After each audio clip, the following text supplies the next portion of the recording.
Aqui na bancada, os jornalistas Fernando Bitri, Ricardo Boechat e Fábio Panunzio. Senador, boa noite, prazer em recebê-lo no Canal Livre.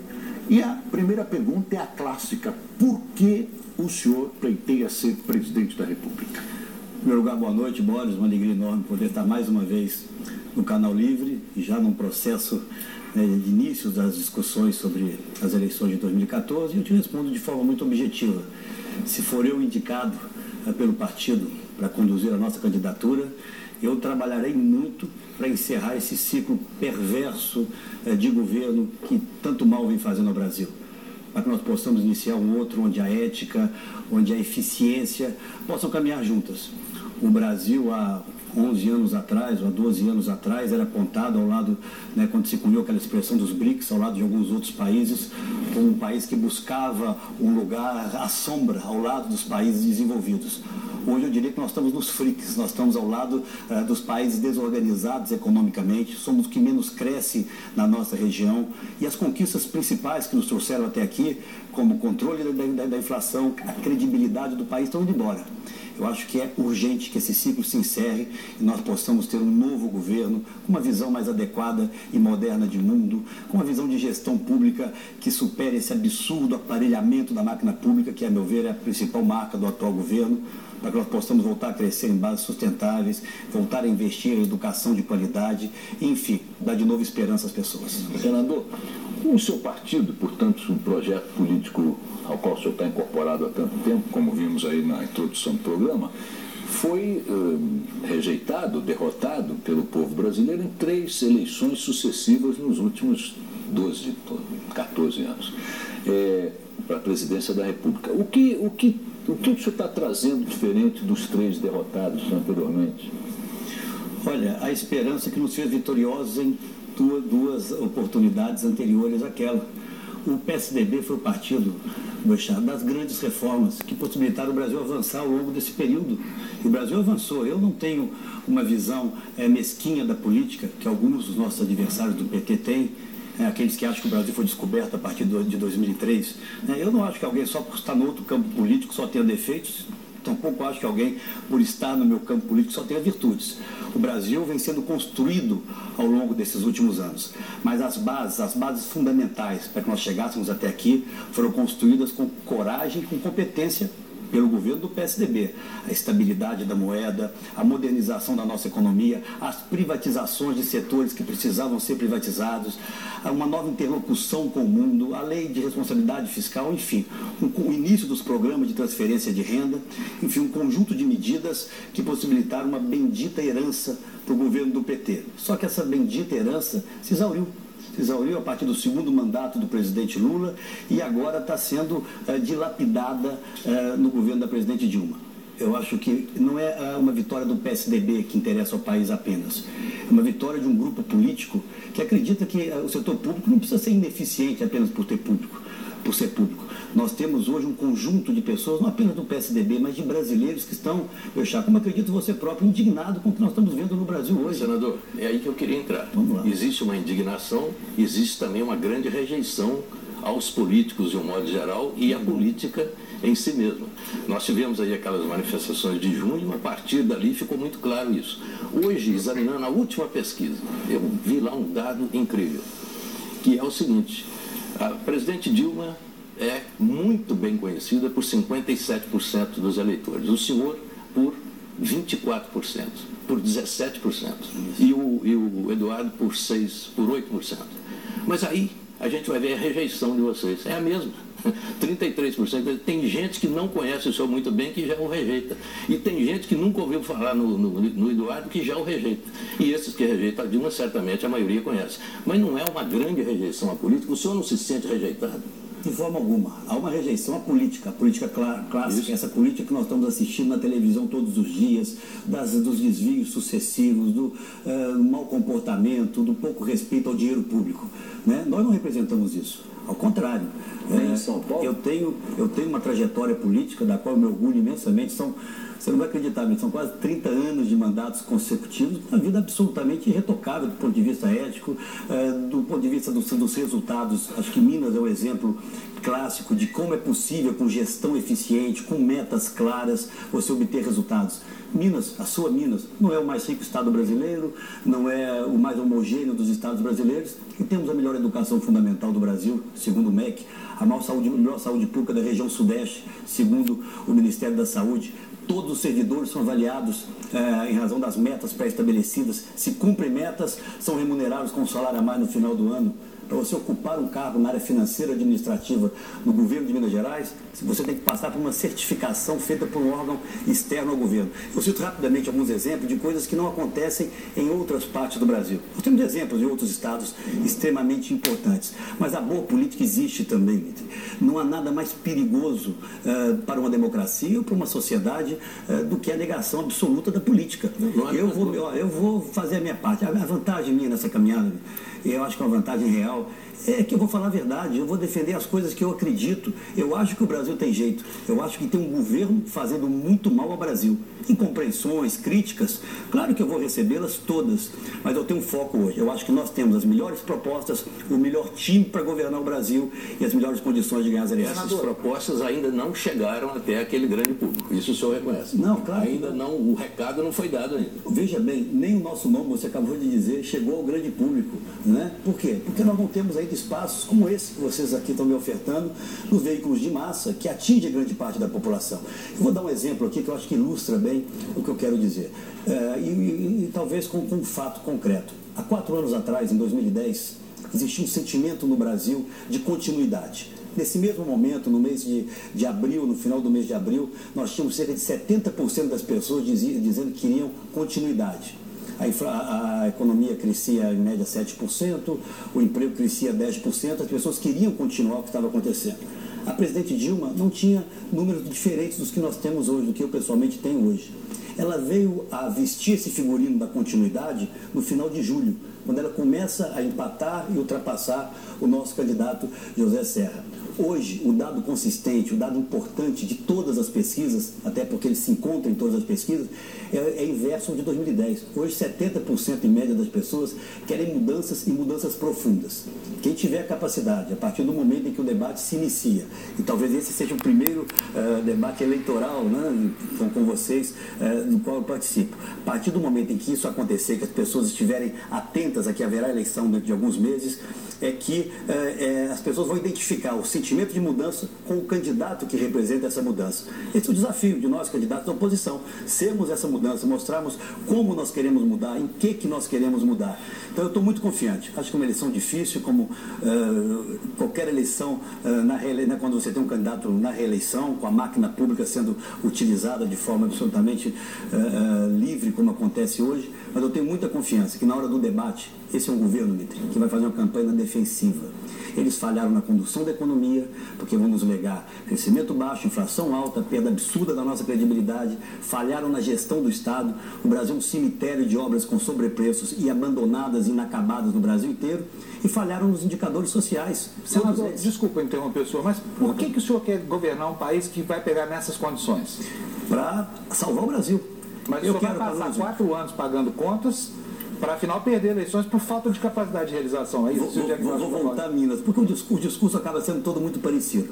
Quando eu assumi o governo de Minas em 2003, nós tínhamos a pior equação fiscal do Brasil. Eu não tinha dinheiro para pagar salários. Quando eu deixei o governo com 92% de aprovação, me perguntavam qual a razão do nosso êxito. Não foi o que eu fiz no primeiro ano, foi o que eu fiz na primeira semana. Então, eu tenho uma expectativa, e conversando com aqueles que me assessoram, sobretudo na área econômica, como Armínio Fraga, José Roberto Mendonça de Barros, dentre outros, nós temos uma expectativa que a clareza das nossas propostas poderá nos levar, se vencermos as eleições, a termos no Brasil uma situação, Boris, inversa àquela que nós tivemos em 2002. Você lembra do efeito Lula, né? Que depois ele conseguiu superar, desdizendo tudo que disse durante a campanha, felizmente pelo Brasil, mas em 2002 nós tivemos escalada deflacionária, dólar disparou.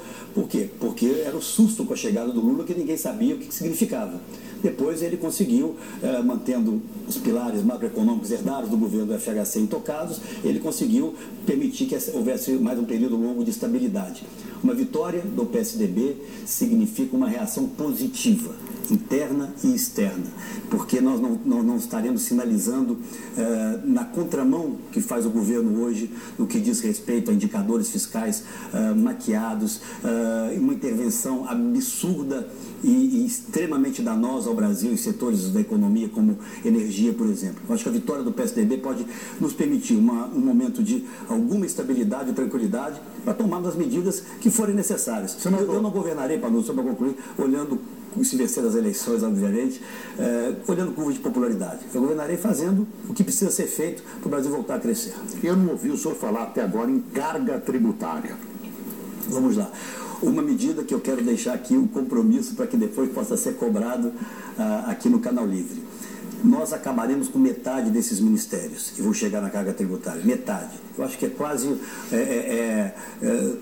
uma bufetada na cara da sociedade brasileira. Nós temos hoje quase 40 ministérios no Brasil, 25 mil cargos comissionados, sabe-se lá para quê, e tudo isso gerando ineficiência e, na verdade, desvios crescentes. Eu falo isso porque não é nem pela economia que significa economia formal, mas pelo que significa do ponto de vista de sinalização. E criarei apenas uma secretaria extraordinária para que no prazo de 6 meses possa apresentar um projeto de simplificação da carga do setor tributário no Brasil. Porque nós não podemos prometer aquilo que não podemos fazer. Eu acho que é claramente possível você em 6 meses apresentar ao Congresso um projeto bem elaborado de simplificação hoje do nosso sistema tributário, sobretudo investindo na simplificação dos impostos indiretos. Nós temos hoje uma teia que custa, inclusive onera as empresas do ponto de vista da carga, do custo para operacionalizar o seu setor tributário, para que a partir daí, da sua simplificação, nós possamos abrir espaço para gradualmente, a médio prazo, diminuir a carga. E isso significa, só para concluir essas perguntas do Boris, tomar uma medida, essa sim, dura, mas responsáveis, de não permitir que os gastos correntes continuem crescendo mais do que cresce a economia.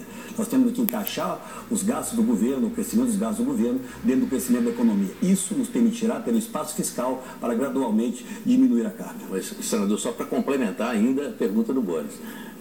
O senhor certamente não pensa em fazer uma reforma tributária só com simplificações. Você vai ter que mexer na questão federativa, por exemplo, que é um balaio de gato que está lá segurando essa reforma já tem 20 anos. Então é uma coisa difícil. O senhor vai ter que se entender com os estados, vai ter que se entender com os municípios, para saber de quem é o que no bolo tributário. E isso está parado há 20 anos, não é porque é difícil tecnicamente, não, porque é politicamente quase impossível. Eu queria saber como é que o senhor, quem vai perder? Olha, quando você alguém tem que perder. Não, eu acho que não. Eu acho que um governo que, de alguma forma, inspire confiança, tem condições de fazer as coisas. Reforma constitucional no Brasil, Mitre, você só faz com o governo à frente. O presidencialismo no Brasil é tão forte, né? Podemos dizer que é um presidencialismo quase que imperial, que onde não há qualquer possibilidade de uma reforma que dependa de maioria constitucional acontecer em qualquer setor, sem que o governo esteja à frente. E a hora, o momento em que o governo tem força é no início do governo, são nos primeiros meses. Por isso eu acho que no momento em que nós apresentarmos uma proposta e mostrarmos que é possível fazer a simplificação do sistema, eu acho que a partir daí abre-se espaço para uma grande negociação. E essa negociação vai passar, Mitre, por uma relação de confiança. O governo federal vai ter que arbitrar as perdas, vai ter que compensar paulatinamente durante determinado período, né, aquelas perdas que de alguma forma desorganizem orçamentos regionais. Tem que ter vontade política. Eu acho que, olha, talvez o maior equívoco do governo do PT e do presidente Lula foi não ter aproveitado o momento em que ele tinha um tripé extremamente raro de se alcançar na vida de qualquer país. Economia crescendo, fluxo de recursos intenso no Brasil, eu digo aí de 2003 até 2007, 2008, uma popularidade pessoal imensa, uma base de apoio sem limites no Congresso Nacional. E ainda com um quarto fator, tinha nós na oposição dispostos a contribuir para que as reformas ocorressem. Ele não utilizou esse período para enfrentar os gargalos, seja no campo tributário, a própria reforma política, a questão previdenciária, e o tempo passou. Hoje nós teremos maior dificuldade do que nós teríamos lá atrás, mas é preciso fazer. e nós faremos. Não era a pergunta que eu ia fazer, mas talvez você possa me responder apenas sim ou não dentro da ainda pergunta do Boris. Essa redução de despesas da máquina pública contempla a possibilidade de redução de quadros pessoal, demissões? De forma alguma, até porque a lei não permite que socorra. Você tem que otimizar os quadros. Volto uma vez mais, me permita, a Minas Gerais. Nós acabamos com um terço das secretarias de Estado, nós acabamos com metade dos cargos comissionados, esses de livre nomeação, não demitimos ninguém. A pergunta que eu queria lhe fazer remete ao tema que está aí nas manchetes todo dia, está na discussão política no Congresso, CPI para lá, CPI para cá, que é a questão da corrupção. As biografias individualmente são muito distintas, mas como grupos políticos são muito semelhantes. O PSDB está envolvido num escândalo gigantesco, de proporções bilionárias em São Paulo, relacionado a propinas, subornos para compras de trem, metrô e tudo mais. Da mesma forma que o governo do PT em outras frentes, como por exemplo a Petrobras. Mas eu queria cuidar apenas do quintal do PSDB. Qual é a sua opinião? O que garante ao eleitor que está assistindo o programa que o senhor tratará diferente ou igual os mesmos crimes? A minha biografia, eu tenho acompanhado as críticas que você faz, e é o seu papel, em relação às questões envolvendo São Paulo. Eu acho que a distinção é enorme, eu não acho que é da mesma maneira, não pode ser. Existem aqui investigações acontecendo sobre a formação de cartel. Tá? Isso é uma prática que infelizmente vem ocorrendo, não é apenas no Brasil, tem que ser investigados em profundidade, em São Paulo, na CBTU do governo federal, em metrô de outras partes do Brasil. Eu disse, no momento dessas discussões, talvez tenha sido eu um dos primeiros a propor a CPI da Petrobras, não como um instrumento de desgaste do governo da atual presidente da República, mas como uma demanda da sociedade. Eu disse no momento dos debates, olha, contem com a minha assinatura para que se investigue quaisquer outras questões que se achem necessárias. Eu não temo qualquer investigação. E se tiver alguém do PSDB envolvido, comprovadamente envolvido, tem que ser punido exemplarmente, Boris. Nós temos que virar essa página de que todo mundo é parecido. Eu não sou parecido com nenhum desses sujeitos do PT que estão assaltando o Brasil, que estão fazendo negócio no Ministério da Saúde, que usaram a Petrobras, para lesar o povo brasileiro. É muito importante ouvir sua opinião sobre o do PSDB. Vamos lá, eu não sei a quem do PSDB ainda você se refere. As coisas são de mesmos que acima. As coisas são de. Mas quem são os nomes? Membros do governo Alckmin, secretários de Estado, deputados. Eu não tenho aqui, até porque eu não conheço profundamente essa questão, mas eu nem tenho aqui a procuração para defender quem quer que seja. Mas é preciso que haja investigação, é preciso que esses agentes políticos sejam identificados. E seja do PSDB, seja do PT, de qualquer partido, se comprovadamente cometeram irregularidades, ilícitos, tem que ser punido, sim. Não tem essa de que do PSDB tem que ser aliviado. Ao contrário. Só que o que nós estamos assistindo até aqui, que é um conchavo, um conluio de empresas para poder se beneficiar. No momento que chegar no agente público, que ele seja punido. Mas no Congresso agora, senador, há lá um movimento dos governistas para criar a CPI de São Paulo, pegando também o porto de Suape, em Pernambuco, e é uma resposta dos governistas da CPI da Petrobras. Eles foram surpreendidos pela decisão do Supremo.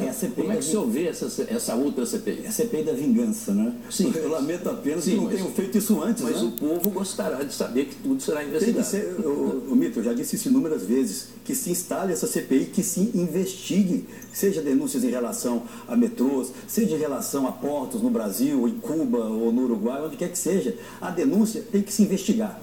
O grave da ação do governo em relação à Petrobras vai muito além do que o temor que é natural de um governo em relação a qualquer tipo de investigação.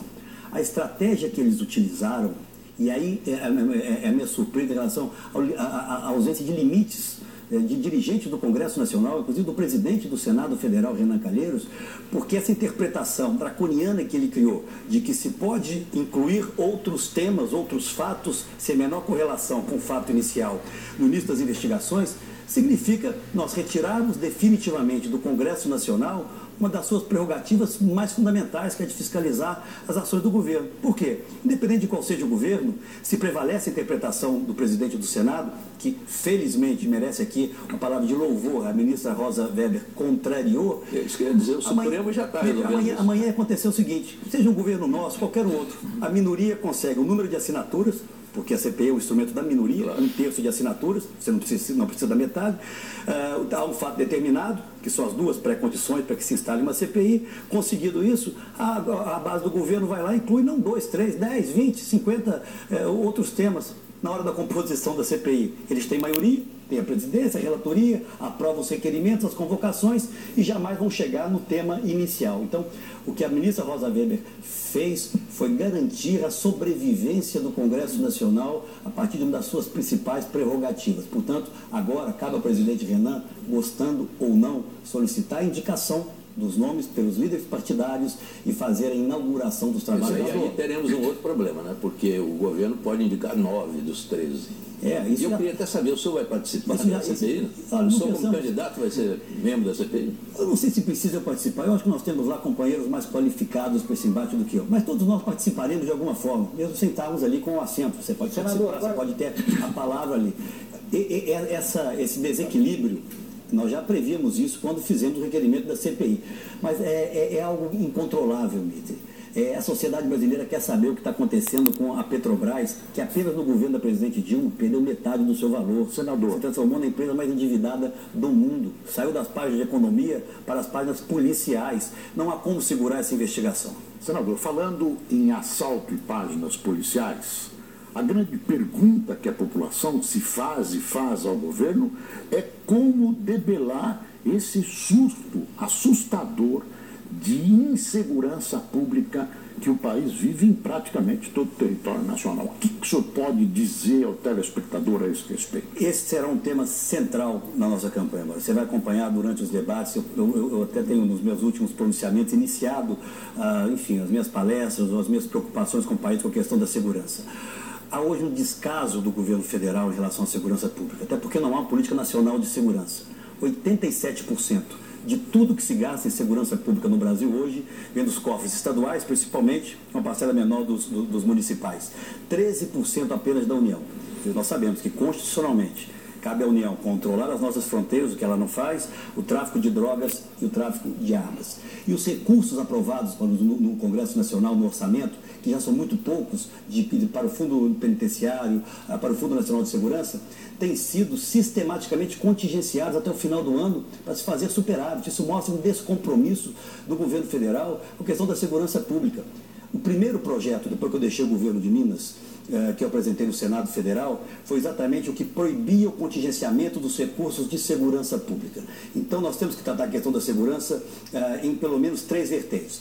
Primeiro, uma política nacional de solidariedade com os estados e municípios, onde cada estado saiba o que vai receber mensalmente. Recurso de segurança tem que ser como recurso de educação, transferido por 2/10, portanto, a cada mês, para cada estado, para que a partir da sua realidade, ele invista mais em efetivos, invista mais em armamento, invista mais em inteligência, o que quer que seja. Hoje você não tem essa garantia. Depois nós temos que ir para algo muito mais efetivo, que é a inteligência. Investe-se muito pouco em inteligência hoje na área de segurança. E a terceira vertente, que também é fundamental, uma profunda reforma do Código Penal, do Código de Processo Penal. Hoje um sujeito razoavelmente financiado, vamos dizer assim, e que tem acesso a um razoável advogado, tem que fazer um esforço muito grande para ficar preso no Brasil. Em razão do anacronismo do nosso Código Penal e de Processo Penal. E para não ficar apenas nas questões laterais, eu vou defender na campanha eleitoral uma proposta que não é consenso nem dentro do meu partido, mas eu estou convencido de que é necessária, uma proposta do senador Aloysio Nunes, um grande senador, seu provável vice? Meu líder. Eu ficaria extremamente honrado, um nome extremamente qualificado. Mas o senhor ficaria bem com São Paulo. Será uma boa solução política. E o Serra não seria um bom companheiro? Deixa eu só terminar esse projeto. Alguma coisa, eu quero ouvir aqui. Eu acho que essa proposta é necessária e é polêmica. Qual é a proposta? Nós temos hoje uma grande discussão em relação à questão da maioridade. Acaba-se ou não com a maioridade penal? Temos uma proposta que, a meu ver, atende nesse momento a uma expectativa de parcela da sociedade. E vou resumi-la da melhor forma que eu puder. Em caso de reincidência de crimes graves, ouvido o Ministério Público da Criança e da Adolescência, o juiz pode decretar o fim da menoridade para aqueles jovens acima de 16 anos que cometeram crimes graves ou reincidentes. Os chambinhos, famosos chambinhos da vida. Tá? Isso nos permitirá, pelo menos, atuar na direção da diminuição da impunidade. Eu tenho correlato, vou dizer, casado com esse projeto, um projeto de minha autoria, que chega a triplicar, Mitre, as penas dos bandos, das quadrilhas que utilizam menores. Porque isso vem acontecendo hoje em larguíssima escala.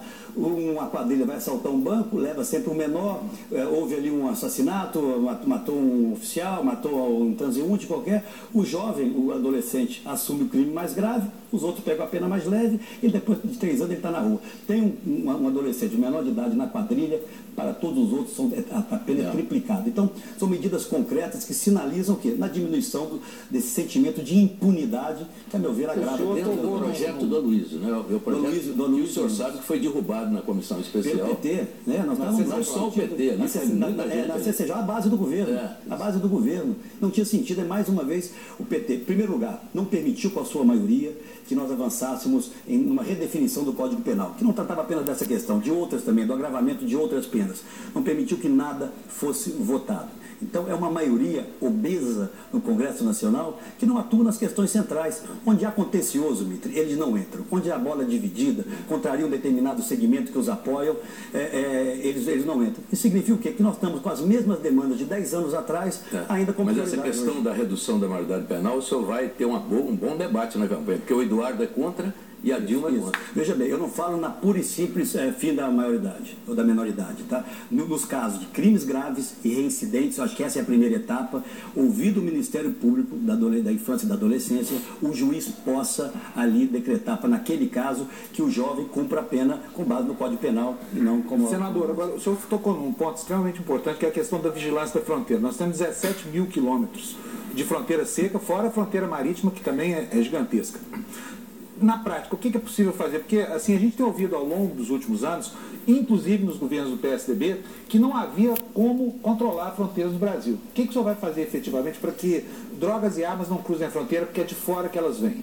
Olha, é verdade, esse é um fato concreto. O Brasil é hoje um grande exportador de cocaína e de maconha sem produzi-las em território brasileiro. E importa também tudo, né? Armas. Tem que haver, primeiro, parceria com outros governos. Parceria em alto nível de inteligência e, se preciso, até com apoio da Polícia Federal Brasileira. Não há essa interlocução, não há preocupação em fazer uma interlocução de alto nível estratégica com as polícias de outros países. Aliás, nós temos hoje um alinhamento na região que me preocupa muito, Paulo, que ele é ideológico, ele é atrasado. Conversa-se com alguns países com os quais o atual governo encontra algumas afinidades e deixa-se de conversar com outros países. Isso é essencial. Mas nós temos que ter um fortalecimento da Polícia Federal que está sucateada, sem efetivo. A questão é a seguinte, estabelecer prioridades. Quem tem 10 prioridades, não tem prioridade nenhuma. Segurança é prioridade? Para mim se coloca hoje no primeiro nível das prioridades. Então nós temos que deixar de investir em determinadas outras questões, investir em efetivo da Polícia Federal, em parceria com outros estados e investir sobretudo em inteligência. Eu acho que a inteligência, ela supre algumas outras deficiências. Só para concluir aqui, eu vi um artigo muito bem escrito nessa semana pelo ex-ministro, governador José Serra, que lembrava no debate com o atual presidente da República, que ela afirmava que ia ter 14 daqueles aviões não tripulados para os Hunt, para controlar as nossas fronteiras, que já tinha esse compromisso até o final de 2010, ainda no ano da eleição, já seriam 2 ou 4, não sei, que estariam em funcionamento. Tem 2 hoje, passaram-se 4 anos de governo. Então esse descompromisso da palavra empenhada com o que efetivamente é feito, eu acho que é que constrói essa imagem hoje da classe política. Mas desculpa, eu preciso falar uma coisa. O Fernando Henrique, quando estava na presidência, 2 mandatos, ele não fez absolutamente nada na área de segurança pública. E na última entrevista que ele deu, no finalzinho, eu ainda perguntei, falei, e a segurança pública? Ele falou, isso vai ficar para o próximo presidente. Foi a resposta dele. Então, só para lembrar. Posso falar em prioridades? Claro. O governo tem que ter prioridades. Claro que segurança pública sempre será uma prioridade para qualquer governo, mas ali nós tínhamos uma que era fundamental até para que o Estado voltasse a ter dinheiro, que era o controle da inflação. A situação não era a situação de hoje, não era a situação do governo do presidente Lula. Nós tínhamos um combate ferrenho contra a hiperinflação e foi vencido pela coragem do presidente Fernando Henrique e da sua equipe. Ali nós estabelecemos regras que criaram paradigmas novos na administração pública, como a lei de responsabilidade fiscal, que foram essenciais e têm sido até aqui. Então, o governo do presidente Fernando Henrique, a história já, de alguma forma, reconhece isso e no futuro reconhecerá mais ainda. Não resolveu todos os nossos problemas, tivemos falhas em inúmeras áreas, mas foi o governo que criou as bases sólidas para que o Brasil avançasse até aqui. Senador, peço licença, nós vamos fazer agora o nosso primeiro intervalo. Canal Livre volta já já.